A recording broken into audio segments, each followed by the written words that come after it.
Thank you very much indeed, Lily, for that very helpful and timely reminder about the opportunities and the benefits arising from the 2012 Olympic and Paralympic Games. So let's reflect on some of those things, and let's try and ensure that the momentum which the Games generate helps to move this whole programme forward beyond summer of next year.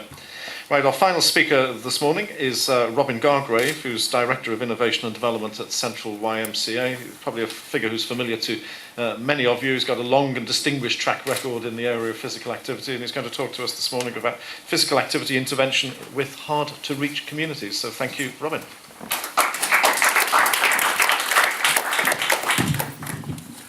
Thank you very much indeed. I'm going to try and get away with this, so I'm not standing behind something. Thank you very, very much for inviting me here today. It's great and great to hear what fantastic initiatives are going on in Brent, fitting with an actual national picture. Just picking up on what Rob said earlier about the new Chief Medical Officer guidelines for physical activity, even if you accumulate your 150 minutes a week, even if you're pretty fit and work out, sitting is bad for you, and there's a massive evidence for that. So just stand up, just for a second, please, because we've got to walk the talk in this room, have we not? Just give us a little bit of a shake out, a little bit of a breathe, and then you get ready for my session. I'll try not to bore you. Right, sit down, that's your lot. Thank you. Okay, activating the hard to reach. Next slide. I'll have to wink at my friend here. Oh, we need a new slide. Okay.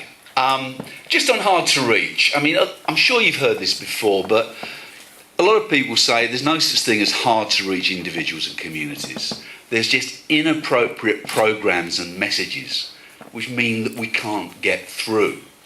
And also on this slide, changing behaviour in terms of health behaviours, and this is a smoking behaviour, of course. Picture my son here, would you believe? Yes. It's really, really difficult, and it's the holy grail, isn't it? And we've had a lot of success with cigarette cessation over the years. It's dropped dramatically in this country, but legislation around labelling, legislation through hiking tax, and has been very, very effective. And we changed our behaviour in terms of wearing seatbelts. You remember Jimmy Savile? Clunk, click. A great public campaign, but also backed up by legislation. In terms of physical activity, we don't have that luxury, and we're really up against it. So let's move on and look at what's out there. This is some sporting, a very crude piece of market segmentation. This was done by Roger Draper quite a few years ago, but the picture still stands true. We've got about 20% of the population that are sporty types, and I suspect most people in this room fall into that category. We've done it all of our lives, and we'll probably do it, either sport or high levels of physical activity, until the day that we die. We're mad for it, aren't we? We love the pain, we love the sweat. We're the sort of people who would break into a gym when it was closed to have a workout. We'd climb over a barbed wire fence to have a kickabout on a five-a-side pitch. We can look after ourselves. You don't need to worry about these highly motivated individuals. About 16% of the population are what Roger called mild enthusiasts, and they're the people who go to the gym. Or anyone been to the gym on January the 1st, or 2nd actually now, because you can't go on January the 1st, and they're all in there and they're jumping around and pumping iron and going to the aerobics classes, and then you go back in April and there's no one there. They're mild enthusiasts. They drop in, they drop out, but they probably do enough overall to benefit their physical and emotional health, which leaves the rest. The winnable, the low-lying fruit, Roger referred to them as being on the subs bench. These are people who are prepared, although they do nothing, they are prepared to think about it. In terms of stages of change, they are contemplators.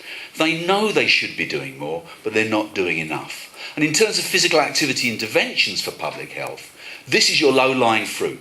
These are the people that you should be targeting to try to persuade them to become a little more physically active. In terms of hard to reach, Roger very unkindly called them couch potatoes, a very pejorative term. We've heard about lazy borough today. But let's just remember that within this so-called hard to reach group, we have people, if I could have the next slide, who've got issues. It's not a question of them just being lazy and them not liking physical activity. This is where you find the greatest health inequalities, isn't it? And people from low social class, low income, low educational attainment, poor housing, BME, disability, drug use, cigarette use, high alcohol use. This is a difficult population to be accessing and working with. And in that context, I'm going to speak to you today about the YMCA Activator model, which has tried to address this and has got some evidence of efficacy. There's a cycle, isn't there? That people from this so-called hard-to-reach group are the least physically active, and so a cycle gets set up between disease, poverty and inactivity, which just feeds itself. If you're less active, your likelihood of becoming diseased, as Dr. Chowdhury pointed out, is greatly enhanced. And if you're ill, are you going to feel inclined to exercise? No, again, Dr. Chowdhury pointed out that's a significant barrier as well. So let's not underestimate the challenges of working with hard-to-reach populations. Thank you. How do we get people to change their behaviour? I wish I knew. It's hard, isn't it? It's really difficult. No matter how bad a place you're in, at least you have your comfort zone. And when you step outside of your comfort zone, we all know how that feels. Horrible. And unless you're supported in terms of changing that behaviour, you're going to jump back into that comfort zone very, very quickly. Okay? I lost my arse bit. Flip me back a second. All right, don't worry. We'll go with that one. All right. The other significant thing with physical activity as opposed to other health behaviours is that it's about taking something up, not giving something up. And a lot of the evidence that's been generated by scientists, behavioural scientists over the years, in terms of health behaviours, has been about giving stuff up, giving up smoking, giving up alcohol, giving up drugs, taking up. That's a totally different approach in terms of health behaviour. And I think it's something in terms of physical activity professionals that we need to take on board. It ain't the same as giving up. So, could people be persuaded to change? Well, we think yes, there's quite a lot of evidence, particularly enlarging on that stuff that Roger Draper did about the people on the subs bench, that absolutely there is. Half of adults agree they should do something more about their health. People know what they should be doing, they just don't do it. So we've got to find a key to turn them on to physical activity. Let's flip on to the next one because there's a lot of stuff to get through. Keep going. Okay, so what works? What are the interventions to get people more active? There's not a lot of stuff out there. In terms of peer-reviewed evidence, there is very little in terms of what works in terms of getting people to become more physically active and to sustain that, because all the benefits are fully reversible. There's not a lot of stuff. There is some stuff out there. We'll have the next bit. But there isn't a great deal, and which is why NICE have only been able to actually support very limited evidence for increasing physical activity. The research tends to be USA based. Get a bit ahead of yourself again, don't worry. I'll go with the next one. Let's go with the next one. But it does seem that community-based approaches, and I'm so delighted to hear today about the community-based approaches that are so prevalent in Brent and across the NHS piece as well, that these are most likely to be effective. So in 2005, almost £1 million Big Lottery Sport England grant was accessed by YMCA England and Central YMCA. It was a 3-year programme to widen access, promote health, increase participation in physical activity, targeting those least likely to engage, i.e. hard-to-reach communities. And in terms of trying to get that change in behaviour, we wanted to step out of the just sort of parachuting in track-suited physical activity experts or lycra-clad fitness instructors with bulging muscles and try to think about and look at the research. Who's the most likely person to be able to support behaviour change? And we thought it would be someone, not as an outside finger-wagging expert, but someone who's already embedded and trusted within the community. And so we came up with this concept of a community activator, rather than anyone who's got a massive amount of expertise. Let's just flick on. So what's a community activator? Well, in terms of personal qualities, we'll just drop the lot up there. Just keep them going. You'll see them as they come in. But within every community, you will find individuals, special individuals with these qualities. And if I just take the second one, someone who is socially effective, a sticky person we call them, and you meet them all the time.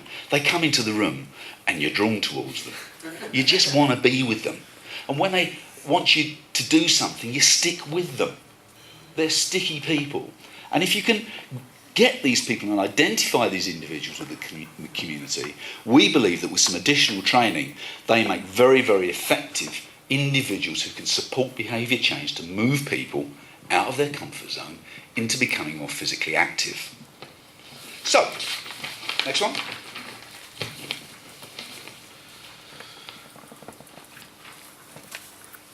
So we did the 3-year programme, and these are just some headline statistics. We trained 112 community activators in 54 YMCAs throughout England.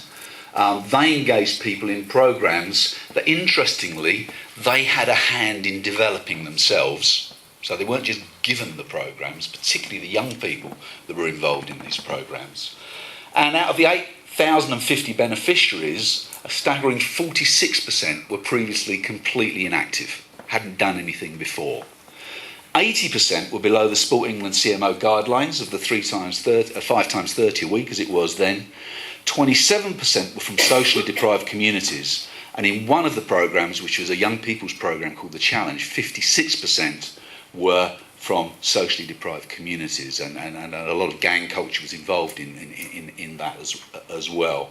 14% were from BME backgrounds, which again is very, very high compared to standard interventions.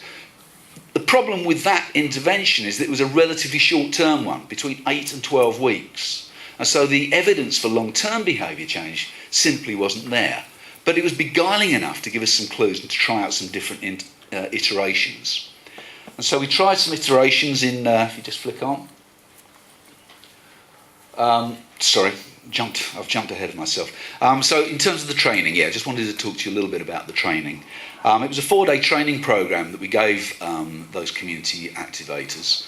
And as you can see, some of the key elements of that training, community engagement, actually being able to lead designated activity sessions like community walking, designated circuits, fun bits of dancing around to music, but culturally relevant music, communication skills, and understanding of the barriers and motivations to exercise. Rob was talking about some of those earlier, and it's really important to understand people's barriers and motivations and not treat everyone the same, and as well as promotion of health and physical activity skills as well.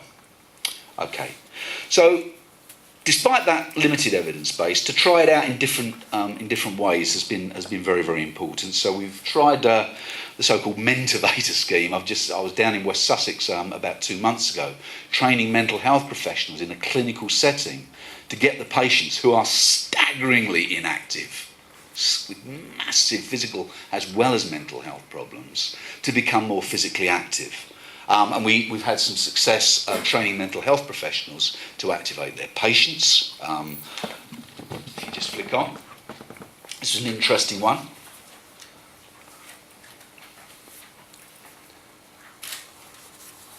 Working with the Camden Healthy Living team, Camden installed across the borough 6 of these outdoor gyms. Have you seen these outdoor gyms? Have you got any in Brent? Yeah. Anyone? Yes? No? They're great. They're really, really good. In order to get people to use the gyms, we trained a cadre of local volunteers, just people off the estates. And there you can see John down the bottom. He was 77 years old. He was a fantastic community activator. And then Lily on the other side there, one of the brightest, bubbliest, stickiest people I've ever met in my life. Again, just a girl off the estate. Trained her up. And they encouraged use of the outdoor gyms on the estates over a 6-month period. There's a couple more stats there, please.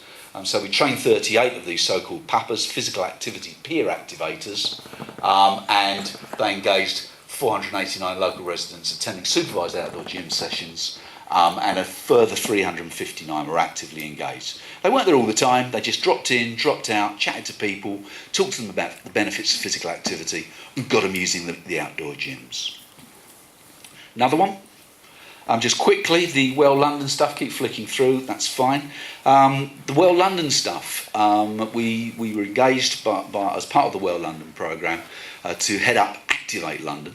And Activate London targeted 20 high output communities, and we switched our approach from not just trusted people within the community, but actually people who are peers within the community, and trained up 38 of those. 31 of them qualified, and over the period of Well London, which was a 2-year programme, they engaged 7,827 individuals in longer term physical activity. So we're starting to see some of the long term benefits of the activator approach in terms of longer term behaviour change.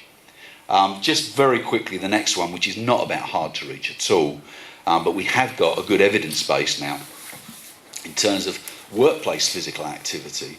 A study was done, funded by the Department for Work and Pensions and the Department of Health, and I think Camden and Westminster, NHS, to engage people in the workforce to become more physically active. And this was a 12-month study done by the University of Westminster. And what we did was engage 17 small to medium enterprises. Within that workforce, trained about 2 activators per business. That should be 143, if not 43, 143 employees activated.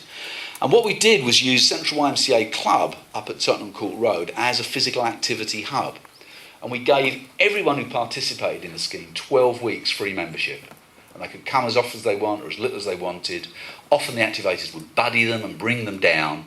And interestingly, 25% of them then paid good hard money to join the club, which was incredible, which goes to show these kind of try before you buy things is also a very, very good approach if you can afford to do it. Well, in fact, the club manager said it's an investment. It's not a question of can we afford to do it, can we afford not to give them 3 months free membership.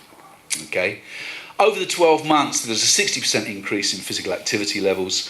Reported well-being in academically validated questionnaires was increased. There were decreases in stress. There was an overall decrease in body mass index. All these measures were taken at baseline, 6 months and 12 months. And we had some great fun as well. We had a big yoga event in Leicester Square and badminton competitions and a pedometer challenge. There was also a pedometer challenge that involved them having to walk from London to Morocco, not literally. They just sort of did their pedometer thing and then stuck it on a map. It was all done with a nice bit of IT, but it was really a really successful piece of work. So, at the risk of being killed, let's move on a little bit. 4 minutes! Oh my God! Okay. The interpersonal approach is really, really important when you're working with hard to reach. Sorry, can you go back? And you know, empathetic skills, as we say, communication skills, welcoming. You know, you'll be surprised as you go around, particularly, you know, I go around the country a lot, and the lack of empathy and the lack of warmth and welcome that you often get in terms of the first impression of physical activity programs is quite scary.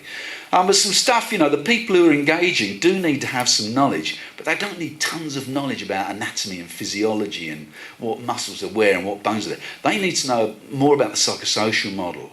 The stuff that Robert was talking about earlier. What are the barriers to participation? How do you coach change? How do you support change? All of those kinds of things. Give people what they want. It's interesting. I've got a mate called Keith Smith, and he believes in making exercise and activity fun, and he will offer, as a personal trainer, refunds to anyone who didn't enjoy his session. And he makes a load of money. He's doing really well. Okay, I'll return to this theme later, but accessibility, and I think the fitness industry got something to blame here. Keep the exercise and activity accessible, keep it simple, keep the intensity moderate. People who are new to exercise don't like sweating, they don't like feeling their heart thumping in their chest, they don't like feeling aches and pains in their muscles the next day. We're doing it wrong, all right? It's got to be fun, it's got to be accessible. Let's flip on quickly. I've got 2. Okay. What have we learned from the programs that we've run around the activator model? Well, some likely success strategies. Yes, certainly regular contact with an exercise specialist. It could be a personal trainer. It could be a Central YMCA activator.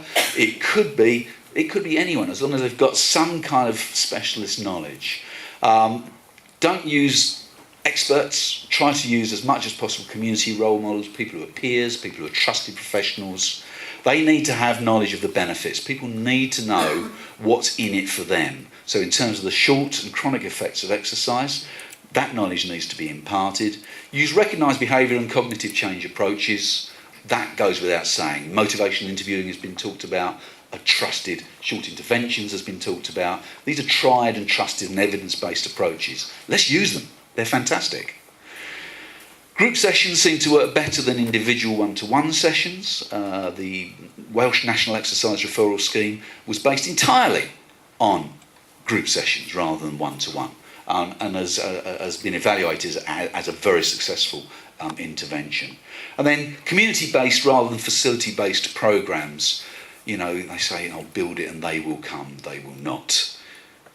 They might do if you reach out to them and if the programmes within there are relevant. So community-based rather than facility-based programmes. I think community first, facility second. Next one. Last one, promise. Okay. Other things that help, calling people up, talking to them on the telephone is good because everyone lapses, everyone drops out. Can we get them back in? Yes, we can. Make sure that the stuff that is on offer is culturally relevant. We talked today about Brent having the most diverse ethnic population in London. Let's make exercise culturally relevant, specifically targeted to those groups. There it is again, moderate intensity, enjoyable programs, low skill modality, and try to use a partnership approach. And I believe today is fantastic and what a brilliant thing to do to get everyone together. And I hope from today these partnerships grow. I've reached my time. I'm very scared. If anyone wants a copy of this workplace study, they're very welcome. I brought a few along. I wish you great luck and success in Brent. If the turnout today is anything to go by, the only way is up. And good luck with everything. Thank you.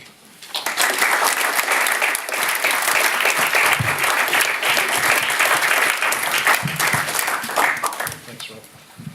Okay, thanks very much, Rob, for that invigorating presentation, invigorating in every sense. Only had one very minor reservation, the suggestion about breaking into gyms. I have to say, as chair of Brent's Crime and Disorder Partnership, I'd just like to say that might be something that causes us some problems, but everything else I think we'd all endorse wholeheartedly. Okay, thank you to all of the contributors this morning for being so succinct and keeping to time. I really, really appreciate that. We're now going to have a 15-minute comfort break. I'm going to invite you to come back promptly, and I do mean promptly, because if you arrive late from the break, then we finish late, and if we finish after 12 o'clock today, then I failed in my task of keeping this programme on schedule.